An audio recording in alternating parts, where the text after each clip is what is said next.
Bueno, desde el punto de vista formal, el Sindicato Mexicano de Electricistas es una organización de trabajadores que se organizan en función de la mejor posibilidad de vender su fuerza de trabajo. Esto es, de conquistar mejores condiciones de vida y de trabajo para sus agremiados. Así inicia el sindicato y esto se puede concretar, en el caso mexicano, a través de la firma de contratos colectivos de trabajo, que a partir de que nace este sindicato empieza a pugnar porque se puedan llevar acuerdos bilaterales entre el sindicato y la empresa, en ese tiempo extranjera, para poder concretar mejoras en las condiciones de vida y de trabajo de sus agremiados, ¿no? Este es el propósito del sindicato. Desde luego, el sindicato no solo lleva a cabo luchas reivindicativas, sino en más de alguna ocasión llevó a cabo luchas de carácter eminentemente políticas, ¿no? Pero esto, bueno, es un proceso de historia de más de 100 años que tuvo nuestra organización, que está teniendo nuestra organización, ¿no?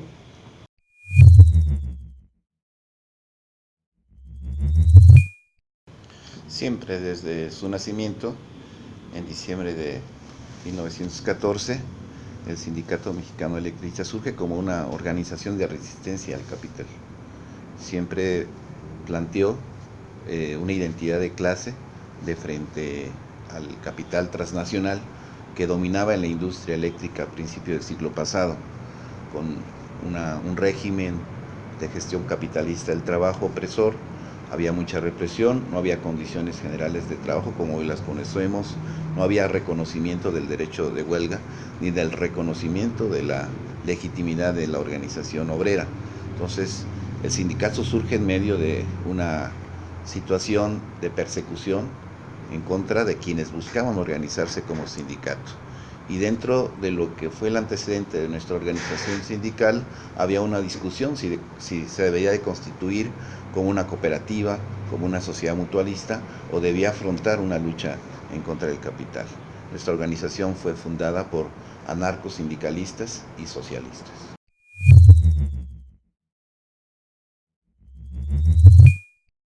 Bueno, la historia tiene que ver con el propio desarrollo de la industria eléctrica en nuestro país. Esta se da o comienza a partir de finales del siglo XVIII, principios del siglo XIX. Son las empresas extranjeras las que llegan a, a promover la industria, y en ese contexto es que va surgiendo primero la lucha de los trabajadores electricistas de la época por organizarse. Se organizó antes del sindicato una gran liga de electricistas mexicanos.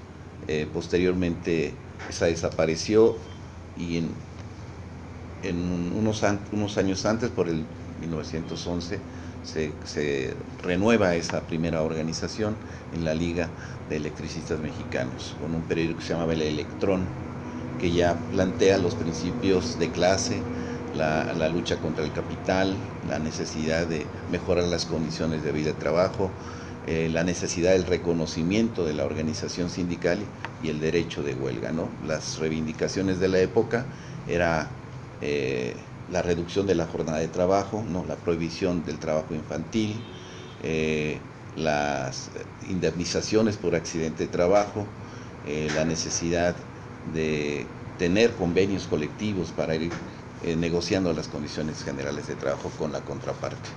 Y entonces nuestra organización surge en ese contexto de crecimiento de la industria eléctrica y en el marco de la revolución del 10-17, ¿no? Precisamente nuestra organización surge el 14 de diciembre de 1914 en el marco de la toma militar de los ejércitos zapatistas y villistas de la Ciudad de México. Es en el contexto en donde los padres fundadores del ESME ven la oportunidad, después de haber sido perseguidos, de haber tenido que reunirse en forma clandestina para poder organizarse, ven la oportunidad de constituirse en sindicato.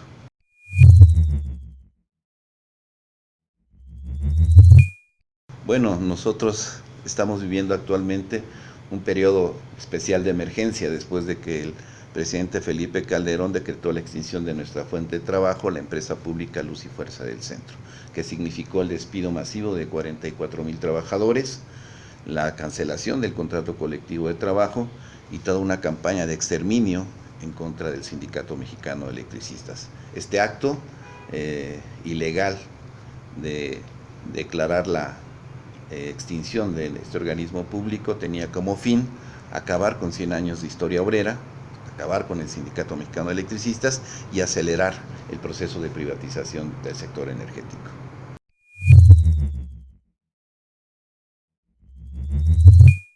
Pues en primer lugar, los objetivos que le dieron origen, es decir, alcanzar mejores condiciones de vida y de trabajo para los agremiados del sindicato. Esto en términos de lo que es estrictamente hablando, conceptualmente hablando, una organización obrera. Sin embargo, también, y hay que decirlo con subrayado, ¿no? En el caso nuestro, el estatuto, en el artículo 6 de nuestro estatuto, establece la necesidad de cambiar el sistema económico. Es decir, nosotros no nos quedamos solamente con tener mejores salarios, mejores prestaciones. Si nosotros aspiramos a cambiar el régimen económico y político que precisamente permite una superexplotación de la fuerza de trabajo y condiciones injustas para el conjunto de la población, en este caso del país.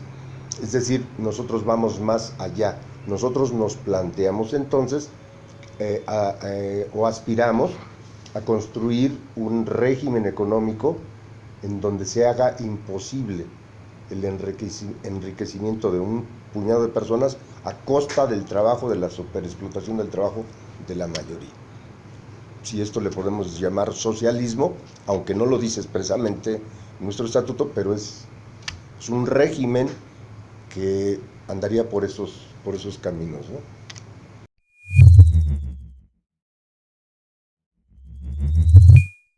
En el periodo especial de emergencia hemos definido una política de alianzas con los usuarios de la energía. Actualmente hemos construido conjuntamente con los usuarios en resistencia, que son aquellos que no pagan el consumo de la luz, están en huelga de pagos. Hemos constituido una organización que se llama Asamblea Nacional de Usuarios de la Energía, que actualmente tiene mucho crecimiento y muy buena capacidad de movilización. Actualmente la NUE está realizando jornadas todos los lunes en oficinas de Comisión Federal de Electricidad, en gasolineras, en contra del gasolinazo y en contra de la reforma energética. Este es, digamos, un aliado estratégico del Sindicato Mexicano de Electricistas. En otro plano, estamos en alianza con las organizaciones sociales, indígenas, campesinas, estudiantiles, que resisten a la embestida neoliberal de Enrique Peña Nieto y de los sucesivos gobiernos neoliberales que han impuesto en un periodo de 30 años el desmantelamiento de los derechos sociales conquistados por los trabajadores, la cancelación de las libertades democráticas. Estamos en un periodo en donde la legitimidad del Estado está en crisis y hay un fortalecimiento del aparato coercitivo, represivo. Está en puerta la discusión sobre la Ley de Seguridad Nacional, que anticipan la posibilidad de que el pueblo adquiera una mayor conciencia, un mayor grado de organización y pueda en determinado momento buscar una transformación profunda del país. Entonces, para nosotros es importante unificar las resistencias. Y en el plano internacional tenemos también unas alianzas con el movimiento autónomo de los sindicatos de América Latina. Somos parte del Encuentro Sindical Nuestra América, en donde está la CTA Autónoma de Argentina, el PIT-CNT de Uruguay, la CTB de Brasil, la CTC de Cuba y un conjunto de organizaciones sindicales que cuestionan al capitalismo, que cuestionan los intentos de restauración neoliberal en los países que en la década pasada estuvieron experimentando una serie de cambios profundos, otros no tan profundos, en América del Sur, y hoy están bajo la embestida de la contraofensiva imperial. Entonces nosotros somos parte de esa coordinación. A nivel internacional estamos en 2 federaciones, en la Federación Sindical Mundial, que es una vieja organización tradicionalmente de izquierda socialista a nivel mundial, que sufrió pues un golpe muy fuerte con la caída del socialismo, ¿no? Principios de los años 90, y somos parte también de Industrial Global Union, que es una federación internacional que agrupa a 50 millones de trabajadores a nivel mundial, que tiene una política más de perseguir el trabajo decente, esas cuestiones. No es tan a la izquierda socialista, ¿no? Y sin embargo nosotros somos parte de esos frentes, ¿no? Porque necesitamos articular una respuesta a nivel internacional. Nosotros privilegiamos las alianzas con la izquierda, de las organizaciones de izquierda. Somos parte también del movimiento Sociales hacia el ALBA, que es una coordinación internacional a nivel continental de organizaciones sociales que están contra el proyecto neoliberal y proimperialista. A mí me interesaría precisar todavía más para el caso mexicano, para el caso nacional. Humberto se refiere ya a lo que es la ANUE, la Asamblea Nacional de Usuarios de la Energía Eléctrica, como una organización que se funda precisamente como una protesta de los usuarios que son agredidos directamente por las nuevas medidas implementadas por el gobierno federal de Calderón a propósito de la extinción de Luz y Fuerza. Entonces ellos resisten, vienen a nosotros, empezamos a buscar las formas de organizar y es, digamos, el aliado natural nuestro. Hoy, ustedes lo pueden investigar, la organización con mayor capacidad de movilización en el Distrito Federal es sin duda alguna la ANUE, la de mayor capacidad de movilización.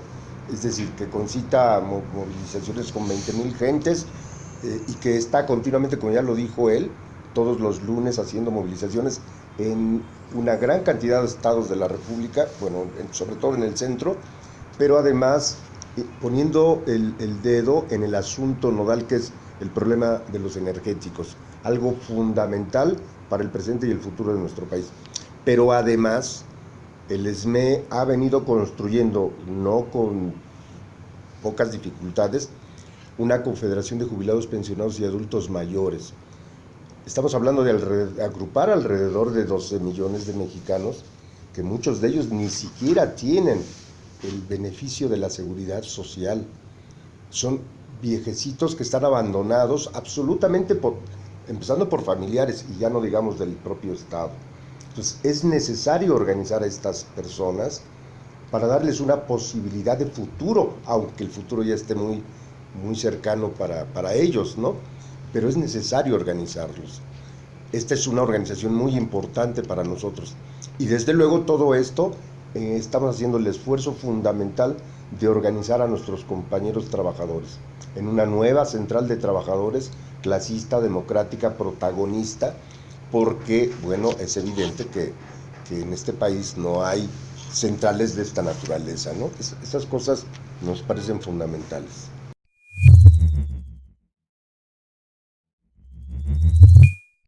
Bueno, pues el capital, los gobiernos neoliberales, ¿no? El charrismo sindical, las políticas públicas neoliberales, ¿no? De privatización, de despojo de los bienes comunes, ¿no? Las juntas de conciliación arbitraje, sí, el Estado mexicano, ¿no? El Estado mexicano operó durante todo este periodo especial de emergencia en contra del sindicato desde todos sus frentes, ¿no?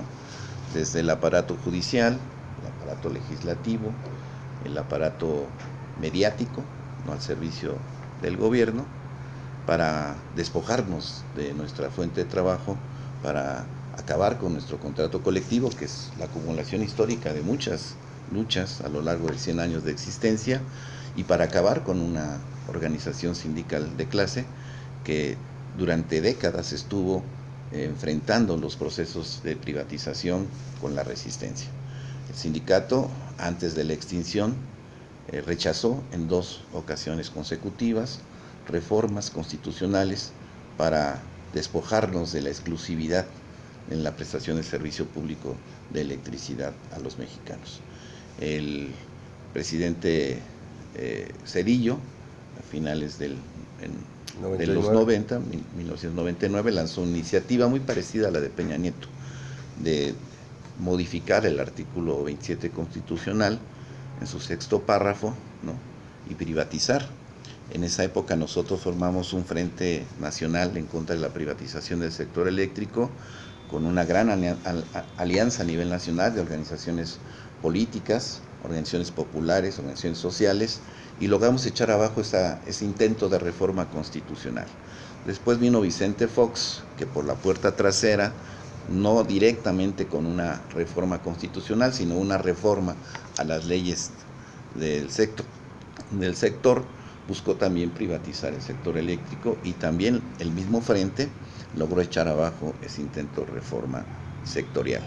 En dos veces pudimos echar abajo las reformas, los intentos de modificar la Constitución y las leyes del sector, y luego enseguida viene Calderón, ¿no? Calderón observa que por la buena no nos van a poder ganar, ¿no? Que hay movilización, hay resistencia del sindicato, hay un frente articulado en contra de la privatización del sector, y entonces, como no puede sacar el pez de la pecera, rompe la pecera, ¿no? Extinguen Luz y Fuerza del Centro como una empresa pública, y eso da pie a que pueda acelerar el proceso de implantación de la reforma energética que después retoma Peña Nieto, ¿no? Entonces, nosotros dimos una batalla durísima en contra de la privatización del sector eléctrico a lo largo de más de 10 años, ¿no? Y la consecuencia de nuestra resistencia es el golpe directo en contra del sindicato.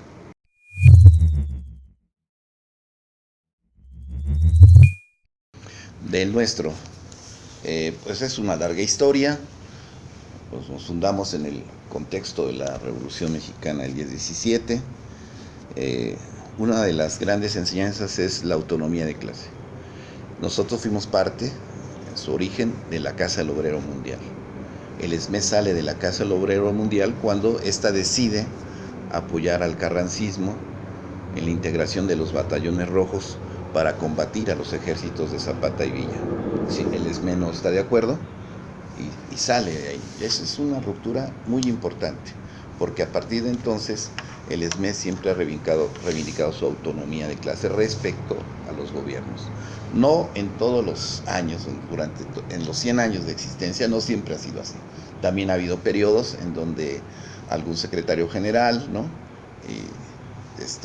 Tienen acercamientos con el gobierno, ¿no? Y se distancian de la línea autónoma de la organización. Pero podemos decir que a lo largo de la historia la línea predominante es autónoma, ¿no? Esa es una de las grandes lecciones del origen en la fundación de nuestra organización, que hoy está presente en nuestra lucha de resistencia. El otro tema que es importante es la defensa de los intereses de la clase trabajadora. El lema de nuestra organización es por el derecho y la justicia del trabajador. Esto es muy importante porque es una organización sindical consecuente con la lucha por las mejores condiciones de trabajo. La prueba está en la existencia, ¿no?, de un contrato colectivo, ¿no?, que representa de frente al capital una afrenta, ¿no? Y la intención entonces de los neoliberales de acabar con el contrato colectivo de trabajo del Sindicato Mexicano de Electricistas, que fue catalogado en América Latina como uno de los principales logros de la clase trabajadora a nivel mundial. Cuando cancelan el contrato colectivo, también están dando la pauta para avanzar en la reforma laboral, ¿no? Porque hoy la contratación colectiva, en el marco de la implantación del modelo neoliberal, es el enemigo a vencer. Acabar con los contratos colectivos, terciarizar la materia de trabajo, implantar formas de contratación individual a la baja, el outsourcing, la precarización del trabajo. Entonces nuestro contrato colectivo era todo lo contrario a la precarización. Era la forma en cómo los trabajadores iban ganando terreno al capital en cuestiones fundamentales. Por ejemplo, el contrato tenía el tema de la bilateralidad para la toma de decisiones en la empresa Luz y Fuerza del Centro, que es algo que siempre se nos cuestionó, el tema de la titularidad en la materia de trabajo. Nosotros no teníamos terciarizado nada en Luz y Fuerza del Centro, todo lo hacían los trabajadores contratados del ESME. Y bueno, este es uno de los aspectos que hay que resaltar de nuestra historia, ¿no? La consecuente lucha por la defensa de los intereses de los trabajadores. De las formas de lucha, para nosotros históricamente la huelga ha sido muy importante. Convocamos en el 1916 a la única huelga general que ha habido en nuestro país, que fue reprimida por el carrancismo, que significó la pena de muerte para nuestro dirigente Ernesto Velasco. Él después, con la movilización, pudo salir libre, pero la huelga fue algo muy importante para nosotros, la huelga de 36, en donde se consolida la contratación colectiva y es, digamos, la plataforma para el posterior crecimiento de nuestras prerrogativas, nuestros derechos y nuestros alcances económicos. Otro de los aspectos de nuestra historia muy resaltable es la búsqueda de la unidad proletaria, ¿no? En el 16 es la Federación de Obreros del Distrito Federal quien convoca la huelga, somos parte de ese esfuerzo organizativo. En el 36, ante la embestida del callismo en contra del cardenismo, el sindicato convocó al Comité de Defensa Proletaria, ¿no? Que es el antecedente a la Asamblea Nacional del Proletariado, donde se funda la CTM. En cuanto el sindicato vio que la CTIMA, con Lombardo Toledano al frente, iba hacia una conciliación con el propio cardenismo, el sindicato sale de la CTM en 1935. 1937, después de la huelga. Bueno, entonces ahí también nosotros reivindicamos la independencia de clase con respecto al gobierno. Y ya en otras épocas el sindicato estuvo ya con otros secretarios generales, más cercano a algunas instancias del gobierno, el Congreso del Trabajo con Jorge Sánchez, ¿no? Que después nosotros, cuando se recupera el sindicato, ¿no?, de una conducción más a la izquierda, renuncia al Congreso del Trabajo. Y expulsamos, ¿no?, a Jorge Sánchez. Y expulsamos a Jorge Sánchez por haber puesto en riesgo la autonomía de nuestra organización. Otro de los temas que resaltan en nuestra historia es la lucha por la soberanía energética, ¿no?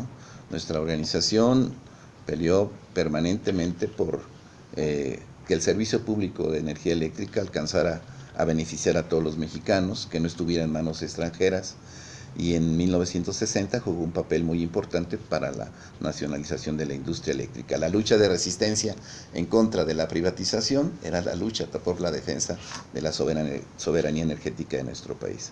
Otro aspecto muy resaltado y que es muy conocido es la solidaridad del sindicato. El sindicato, a lo largo de toda su historia, siempre ha sido muy solidario con las luchas populares en nuestro país, incluso también a nivel internacional. Por aquí pasaron todas las revoluciones de América Latina, ¿no? Siempre hubo respaldo a la lucha revolucionaria en América Latina, en Nicaragua, en Salvador, Guatemala, una solidaridad permanente con el pueblo cubano en defensa de su proyecto socialista, y una solidaridad permanente con las luchas populares. Aún estando en el periodo especial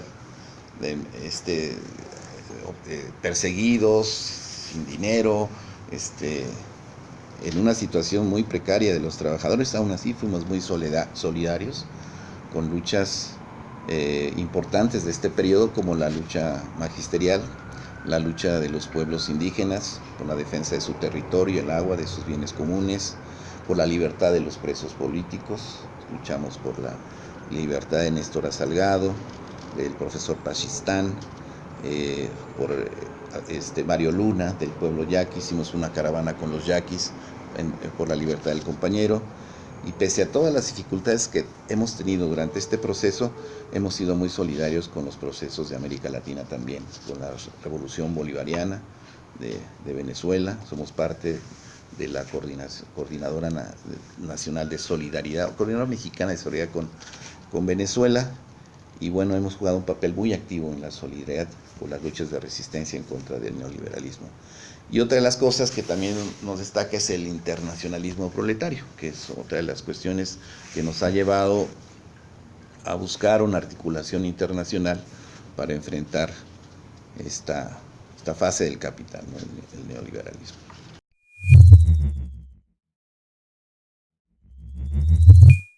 Pues nosotros tenemos como principio en nuestra organización sindical que la máxima autoridad es la Asamblea General.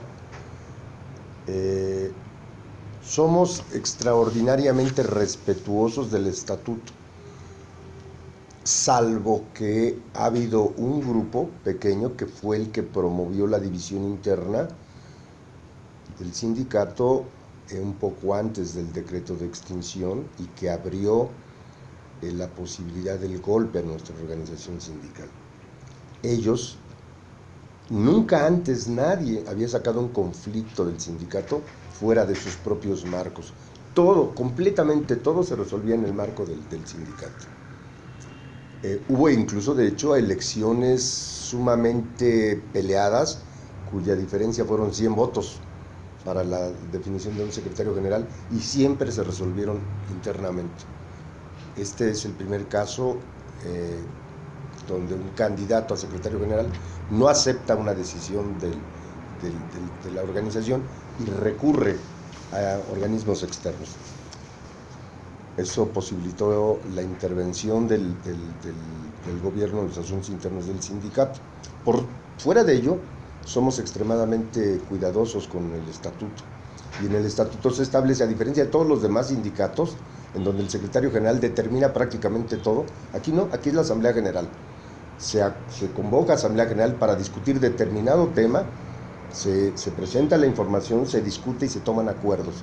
Y a partir de ahí se posibilita todo el accionar de la organización. Especialmente tenemos dos asambleas generales que se pueden convertir o transformar en legislativas.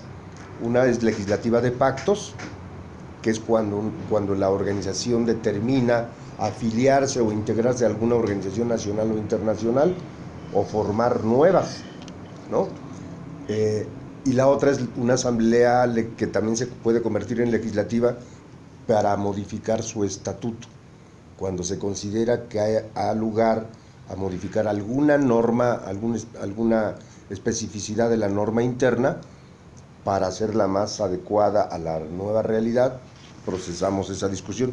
Para este caso, bueno, para los dos casos, estas legislativas, ojo con lo que voy a decir, la dirección del sindicato tiene que presentar la convocatoria con la propuesta con 15 días de anticipación, entregando un ejemplar por cada trabajador afiliado a la organización.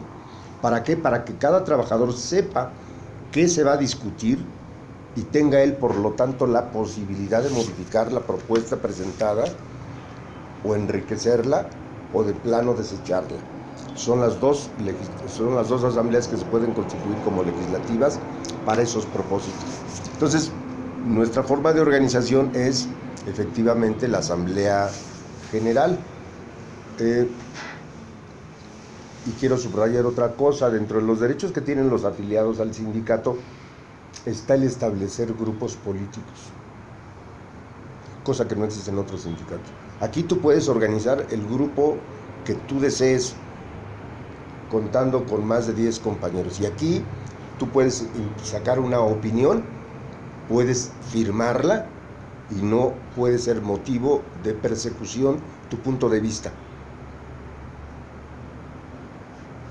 Esto nos permite llevar a cabo la discusión y el debate ideológico y político entre distintos grupos que a partir de sus publicaciones dan a conocer sus puntos de vista sobre X o determinado tema. El problema de la política económica del régimen, la política del secretario general frente a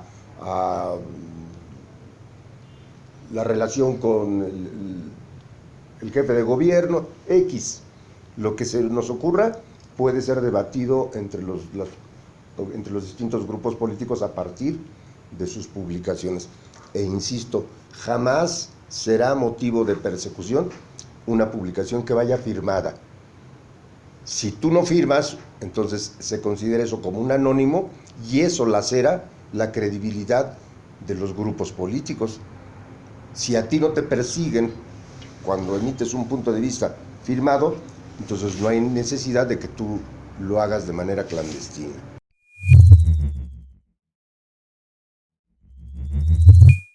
En primera, nuestra organización es democrática y representativa.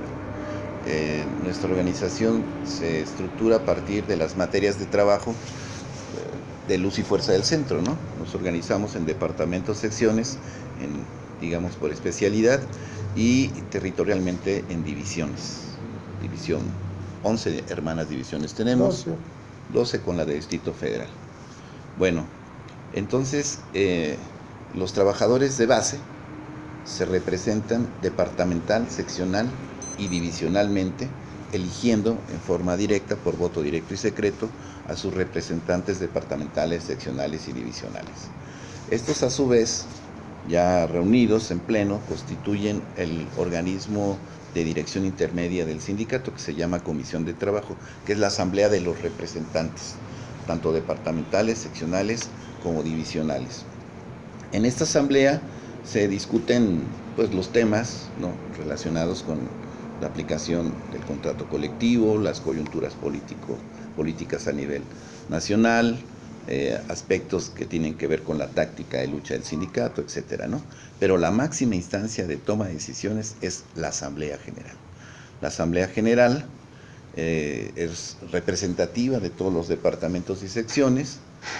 Los departamentos y secciones eligen un representante, uno por cada 150 trabajadores, ¿no?, que son parte de la Comisión de Trabajo y se representan en la Asamblea General a través de estos. En la Asamblea General cualquier compañero puede hacer uso de la voz, cualquier compañero puede presentar sus propuestas, ahí se discuten, ahí se aprueban o se rechazan, ¿no? Pero finalmente ahí se toman los acuerdos. Quien ha definido la ruta durante todo el periodo de la resistencia ha sido la Asamblea General, no los grupos políticos. Los grupos políticos, las corrientes, los individuos, todos pueden hacer propuestas en la Asamblea General, pero la Asamblea General decide por mayoría, ¿no? Y cuando se decide algo en la Asamblea General, por mayoría, obliga estatutariamente a que todos los demás, incluyendo las minorías, se acaten los acuerdos de la Asamblea General. No acatarlos aquí en el ESME sí está cañón, ¿no? Porque entonces sí se fueron sujetos de sanción quienes no acatan los acuerdos, rompen la unidad, rompen con la decisión mayoritaria y adoptan políticas, actitudes, ¿no?, o prácticas contrarias a los acuerdos de asamblea. Eso no es posible, y menos en un periodo de resistencia a donde estás enfrentando a un enemigo muy poderoso que es el Estado, y no puede ser que los acuerdos se incumplan o se saboteen por parte de quienes, diciendo que pues, hay que ser democráticos, pues hay que ser democráticos, pero en la democracia la mayoría manda. Y eso es lo que aquí se vigila bien, que los acuerdos de asamblea se cumplan y se lleven adelante. Entonces, es algo que le da consistencia, le da cohesión y le da fuerza al sindicato, que somos muy estrictos en eso. No somos una organización horizontal, ¿no? Tenemos un comité central, ¿no? Es una estructura vertical, porque así es la defensa contra el capital. Necesita de una disciplina, necesita de una cohesión, necesita de unidad y necesita que sus acuerdos se lleven a la práctica. Esa fue la fuerza del sindicato durante más de 100 años, ¿no?, que siempre se guió por la democracia. Y la otra cuestión de la democracia es la elección democrática de sus dirigentes, tanto a nivel intermedio como a nivel general. Aquí se da el voto directo y secreto. Todo el mundo viene, se presentan planillas, ¿no?, para ocupar los cargos de dirección. Actualmente el Comité Central tiene 26 miembros. Se elige la mitad en año non, la otra mitad en año par, y cualquiera puede contender presentándose al proceso mediante su inscripción, que está normada por el estatuto, y puede contender para ocupar los cargos de dirección. Los trabajadores vienen a votar por miles, ¿no?, aquí en las instalaciones del sindicato, y ellos deciden por mayoría quién está al frente.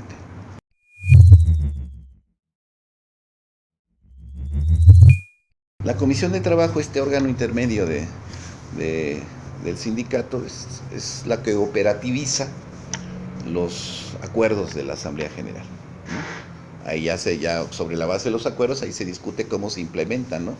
Hay una organización del trabajo, una división del trabajo, hay comisiones que surgen a partir de los acuerdos, hay un plan de acción que surge a partir de los acuerdos, y entonces todos nos abocamos a cumplir con los acuerdos y el plan de acción de la organización desde esta estructura intermedia de dirección, que a su vez baja a sus departamentos con los trabajadores de base que ellos representan para instrumentar los acuerdos desde su perspectiva, desde su departamento, sección o organización territorial, que en este caso son las hermanas divisiones, ¿no?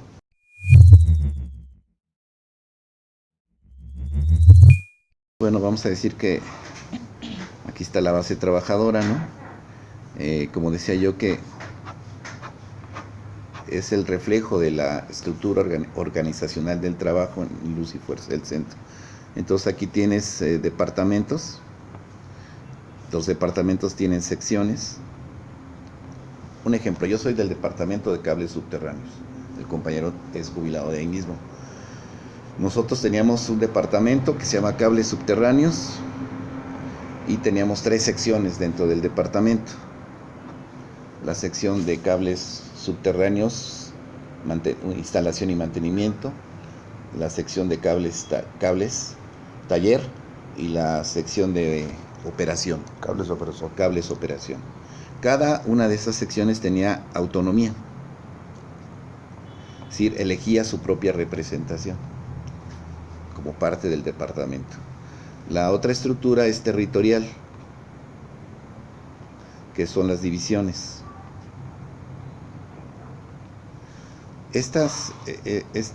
Grupos también hay.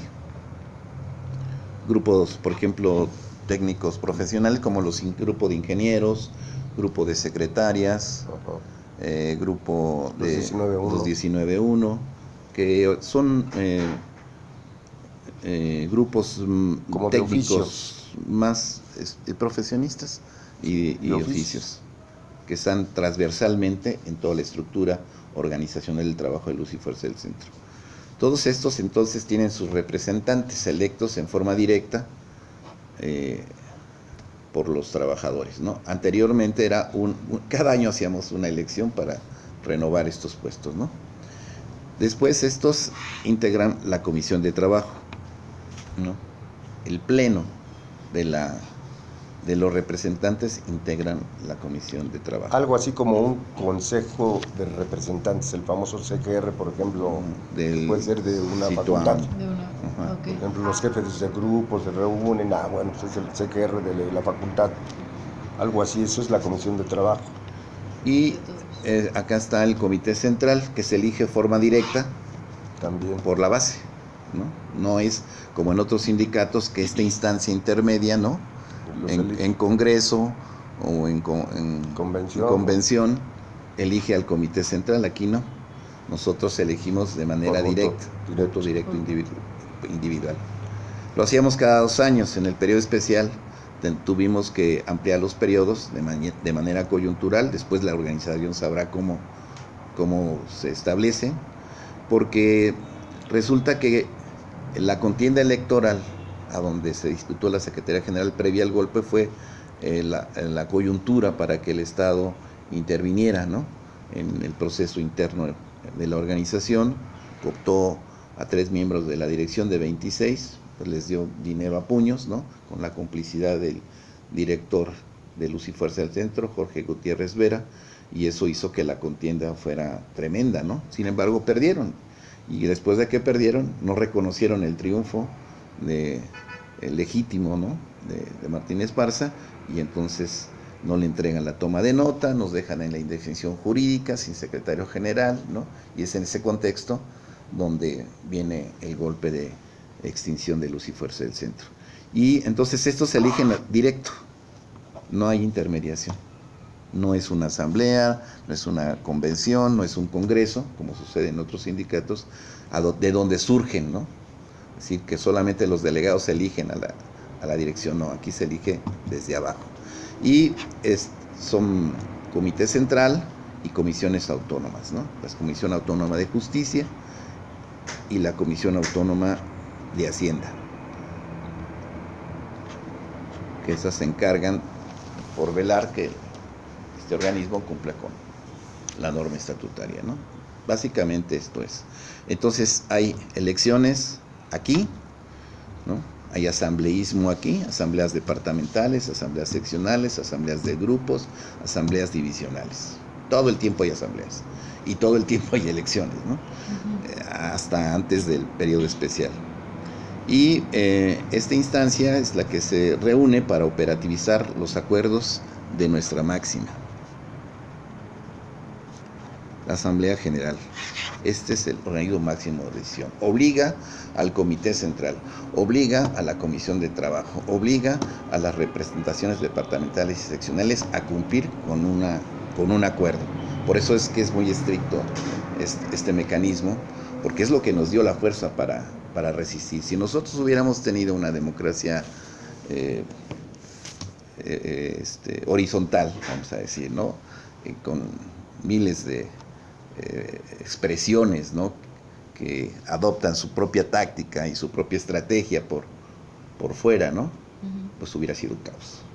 Y bueno, ya hay otras experiencias en movimientos sociales importantes, movimiento estudiantil, por ejemplo, en donde esa forma, ¿no?, de organizar la toma de decisiones, pues no alcanzó a consolidar un proyecto, ¿no?, de defensa de la educación pública, ¿no?, y de una continuidad de la organización estudiantil, que es ahí donde se refleja, ¿no?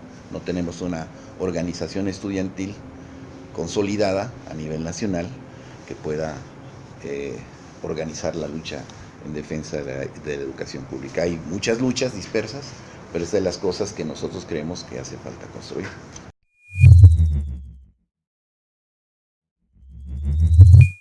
En la etapa anterior, digamos, de la paz, ¿no? Bueno, nunca hubo paz con Luz y Fuerza. Más bien, en la etapa anterior a la extinción, los trabajadores que se integran a las labores productivas se afilian al sindicato. Esa era una de las prerrogativas del sindicato. O sea, nadie podía entrar a trabajar si no pasaba, ¿no?, por la afiliación a la organización sindical. Cuando uno se afilia al sindicato, le dan a uno a conocer cuáles son sus obligaciones y cuáles son tus derechos, ¿no? Entonces, la obligación de respetar los acuerdos, la obligación es respetar el estatuto, conducirse con democracia, conducirse con respeto, ¿no?, en solidaridad. Todo eso viene en el estatuto. Entonces, tu obligación es respetar. Y tu derecho también es a gozar de las prerrogativas democráticas que garantiza el estatuto, como ya lo explicó el compañero, el derecho a organizarte en grupo, el derecho a expresión, ¿no?, el derecho a manifestarte. Hay libertad para todo eso. Derecho a ser votado, a ser protegido por el sindicato en caso de acoso jurídico de parte de instituciones externas al sindicato. O sea, este es un caso curioso porque difícilmente te puedes encontrar en otra organización estos elementos, aunque incluso pudieran estar diseñados. Uno encuentra en el sindicato, nosotros en particular, que es verdaderamente nuestra casa, es decir, es la que te protege, la que te quita el frío, la que te dio de comer en los tiempos de la resistencia. El sindicato fue para muchos de nosotros el lugar donde podías encontrar al compañero, la mano amiga, a la gente que te podía escuchar. Eso no lo encuentras en otra organización. Y esa tradición que hemos tenido siempre nos permitió, como dice Humberto, resistir los momentos más álgidos de la lucha. Y creemos que lo hemos venido pasando, pero estos derechos que se dan o se generan a partir de que tú cumples con tus obligaciones de respetar a tu organización, ¿no?, de aceptar sus acuerdos una vez que han sido debatidos y acordados, o votados, ¿no?, te dan, te da una confianza como trabajador, como miembro de la organización enorme, un orgullo a pertenecer a tu organización, esa identidad que te caracteriza como ser orgullosamente obrero. Difícilmente te puedes encontrar ahora mismo en algún sindicato que digan, oiga, ¿usted qué es? Yo soy profesionista o yo soy un empleado. No, nosotros no. Nosotros somos obreros, somos electricistas. Ahorita estamos interrumpidos en un proceso, pero vamos a regresar. Vamos a regresar sin duda. Entonces, estos derechos, estas cosas, difícilmente las encuentras en otra organización. El aceptarte como parte de una identidad que se llama Sindicato Mexicano de Electricistas. Bueno, podríamos aquí hablar largo y tendido de cosas de cómo integrar. Por ejemplo, en algún momento de la resistencia hubo ideas, propuestas, en el sentido que pudiéramos afiliar a gente del conjunto del resto del país como simples adherentes. Y había mucha gente que quería ser parte del sindicato, en lugares que no te imaginas. Pero decías, el problema es luego cómo trabajamos con ellos. Esa era una posibilidad, como fue la experiencia de Solidarnosc en Polonia, que aunque se decía que era un sindicato, en realidad era una central, ¿no? Entonces no nos dio para poder construir este sindicato, esta afiliación masiva, pero lo estamos intentando a partir de la nueva central.